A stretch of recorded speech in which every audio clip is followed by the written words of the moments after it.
Most people think credit scores are a mystery, some sort of secret number generated by a black box in a basement that dictates whether you can buy a house or get a decent interest rate. But it is not a mystery. It is a report card. And just like any report card, if you know what the teacher is looking for, you can ace it. The reality is that your credit score is simply a measurement of your reliability. Banks are in the business of lending money, which means they're in the business of managing risk. Every time you use a credit card or pay a loan, you are telling the bank one of two things.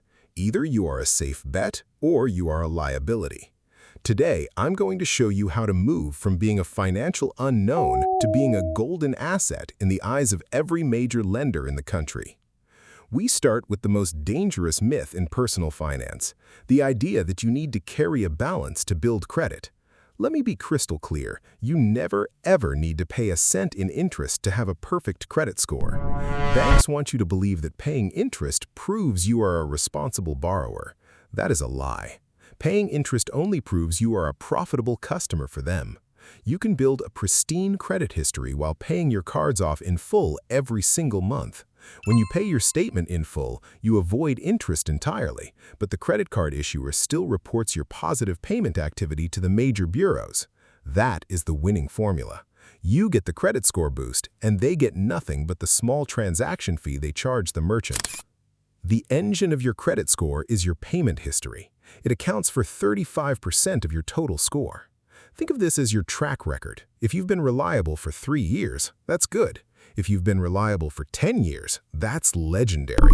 A single missed payment is a massive stain on that record. It's like having a perfectly clean white shirt and then spilling red wine right on the front. That stain can linger on your credit report for 7 years. The fix here is brutal in its simplicity. Automate everything. If you're the type of person who forgets due dates, you are setting yourself up for failure. Set up an autopay for the full statement balance the moment you open a new account. Do not rely on your memory. Do not rely on your calendar. Let the bank systems talk to each other so your payments are never, ever late. Now, let's talk about the second biggest factor, credit utilization. This is the percentage of your total available credit that you're actually using. If you have a credit limit of $10,000 and you have a balance of $9,000, you are utilizing 90% of your credit.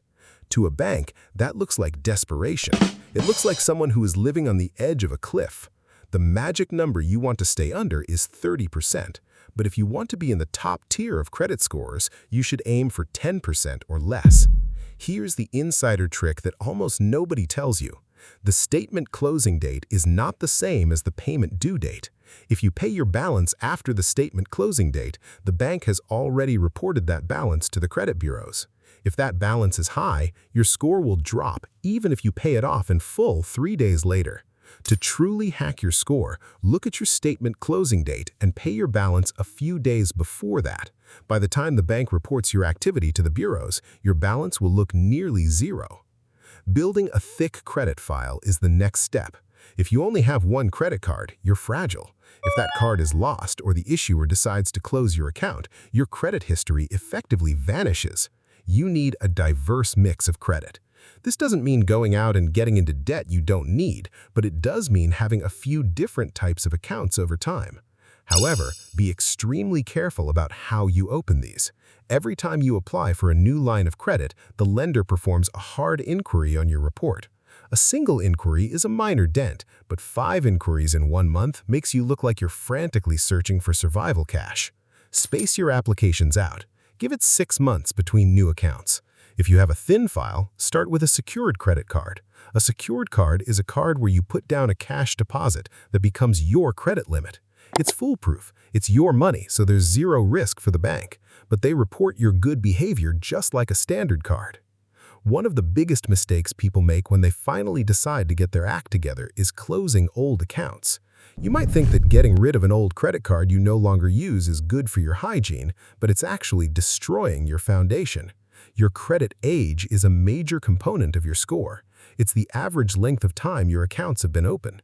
If you have an account that's 10 years old and you close it, you're effectively cutting your history short and lowering that average. Unless that card has a massive annual fee that you simply can't justify, Keep it open. Use it once a year to buy a pack of gum just to keep it active, then pay it off immediately. Treat these old cards like your old friends. Keep them in your life, even if you don't hang out with them every day. There's also the matter of errors. People assume that credit bureaus are perfect high-tech machines, but they're not. They're massive databases prone to human error, computer glitches, and reporting mistakes. A wrong address, a loan that was paid off but marked as active, or a name confusion can drag your score down by 50 points or more without you even knowing why. You are entitled to a free credit report from the major bureaus once a year. Use it. Look at every single line item. If you see something that doesn't belong to you, dispute it immediately. You don't need to pay a lawyer to do this. There are standard, free dispute processes provided by the bureaus themselves. Be methodical, be clear, and be persistent. Correcting a false negative on your report can sometimes be the single most effective way to jumpstart your score overnight. I've seen people lose their minds over tiny fluctuations in their score. They see it dip by 5 points and they start panicking, changing their entire strategy. Stop.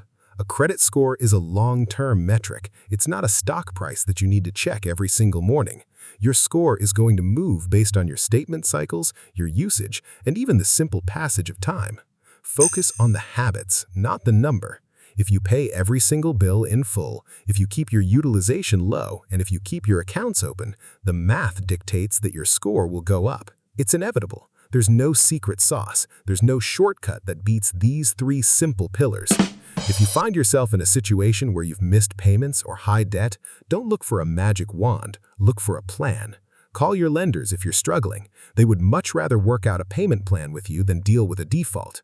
The goal here is not to play a game with the banks. The goal is to build a financial foundation that gives you options. When you have an excellent credit score, you don't ask for permission to borrow money. You negotiate terms. You get the lowest interest rates on a mortgage, the best terms on a business loan, and you qualify for premium rewards cards that actually pay you to travel and spend.